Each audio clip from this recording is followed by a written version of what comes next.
Assalamu alaikum wa rahmatullahi wa barakatuhu. Bonjour pour les uns, shalom pour les autres. Permettez-moi de commencer par une affirmation qui va vous troubler. Une affirmation qui, j'en suis certain, va heurter votre logique, défier votre raison, bousculer vos évidences. La voici. Allah n'a créé aucune conviction incontestable. Aucune. Ni sur l'existence, ni sur le bien, ni sur le mal, ni sur le halal, ni sur le haram, ni même, et c'est là que commence le vertige, ni même sur lui-même.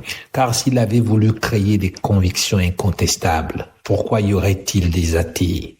Pourquoi y aurait-il des agnostiques? Pourquoi ce monde grouille-t-il de doutes, d'hésitations, de questionnements?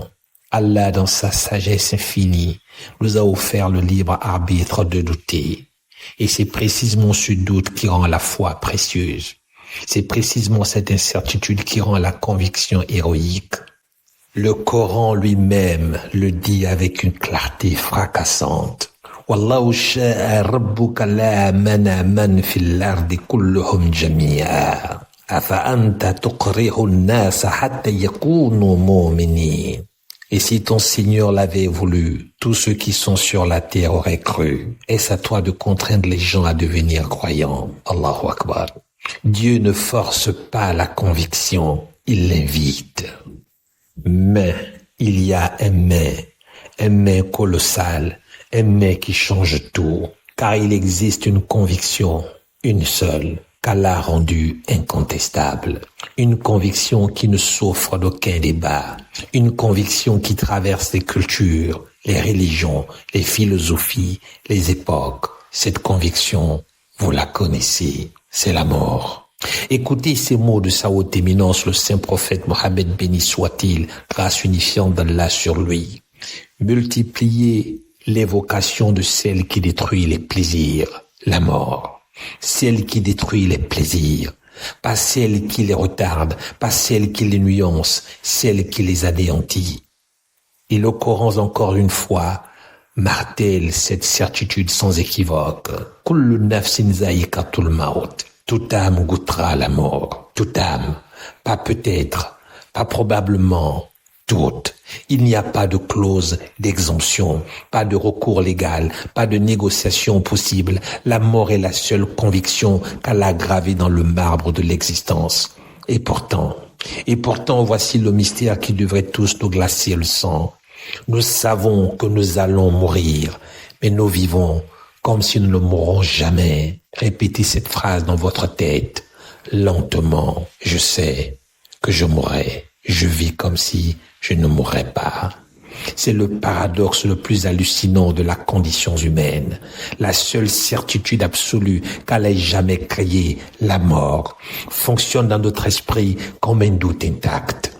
Nous la repoussons, nous l'esquivons, nous la nions.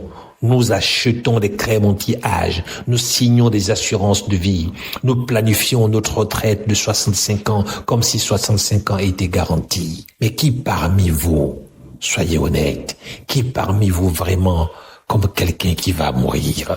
L'imam Ghazali, géant de la spiritualité islamique, disait « Les gens connaissent la mort intellectuellement, mais ne la connaissent pas spirituellement. Ils la savent par l'esprit, mais pas par leur cœur. Nous sommes des connaisseurs aveugles, des certains distraits, des convaincus inconscients.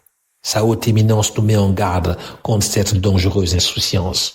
3 choses rendent le cœur dur. Manger excessivement, dormir excessivement et parler excessivement. Et le plus dur des cœurs est celui qui oublie la mort. Allahu Akbar. Oublier la mort. Comment peut-on oublier la seule chose certaine? Alors, pourquoi Allah a-t-il fait de la mort la seule conviction incontestable tout en nous donnant la capacité psychologique de l'ignorer? Je vous propose une réponse. Parce que c'est précisément dans ce paradoxe que réside la sagesse divine. Allah ne veut pas que nous vivions paralysés par la terreur de la mort. Il ne veut pas que nous devenions des zombies anxieux, comptant chaque battement de cœur comme le dernier. Mais il ne veut pas non plus que nous l'oublions complètement. Il veut que nous vivions dans l'équilibre entre conscience et action, entre humilité existentielle et audace créative, entre memento mori, souviens-toi que tu mourras, et carpe diem, saisis le jour. Sa haute éminence nous le rappelle de manière magistrale. Œuvre pour ta vie comme si tu devais vivre éternellement. Et œuvre pour ta vie future, comme si tu devais mourir demain. Allahu Akbar. Œuvre pour ta vie d'ici-bas, comme si tu devais vivre éternellement.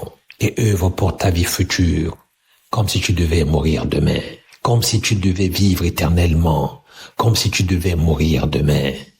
Deux certitudes contradictoires en même temps, c'est le paradoxe productif. Alors aujourd'hui, je vous laisse avec cette énigme.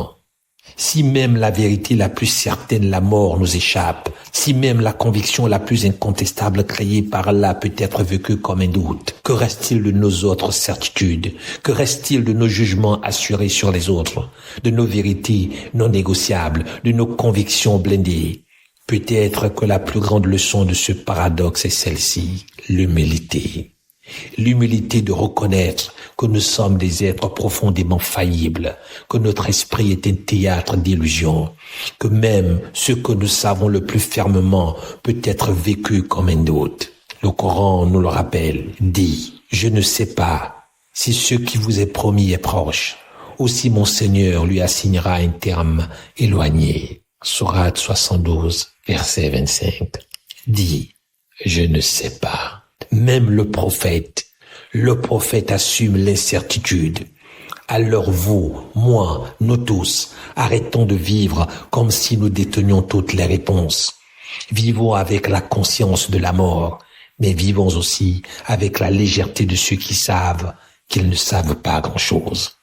Car peut-être que c'est dans cette tension fertile entre certitude et doute, entre savoir et ignorance, entre vie et mort, que se trouve la vraie sagesse.